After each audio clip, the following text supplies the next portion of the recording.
Video को last तक देखिएगा, बहुत मजा आएगा। राजा साहब आइए घूम के। हाँ घूम पाइए। ऐसे घूमे तय को मतलब कहाँ घूमे गए रहे बतावा? करे सारे सुबेरे से निकला है, अब हिन कहावत है जब अबे खाए चल देबे, दिन भर घूमबे।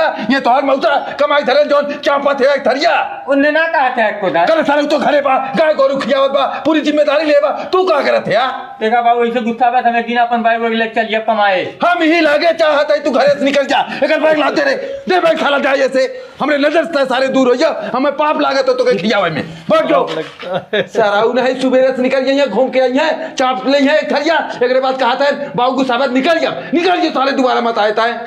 बहुत ठीक करा सारे के को बाबू के भगा दे। अब का कहिए सारे कई का जाई, हम तो कहते चल खेतवा बढ़िया तो कई लिख दे, नहीं तू सार नालायक हो ओके लिख दे, सार को बेच दे। चला चल जल्दी तैयार हो गया।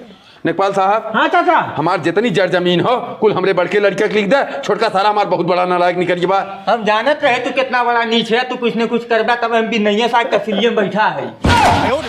नेपाल था हम एक लड़का है, हम आपत्ति करते जमीन हम मिले चाहिए। अरे जमीन तो हमारे बाप के ना, जमीन हमारे बाप के हो। जमीन तो हरे बाप के रात हमरे आजा रहा, जवन तू लिखा हुआ जा तो बेचा दाई ना हो नेकपाल साहब इनकी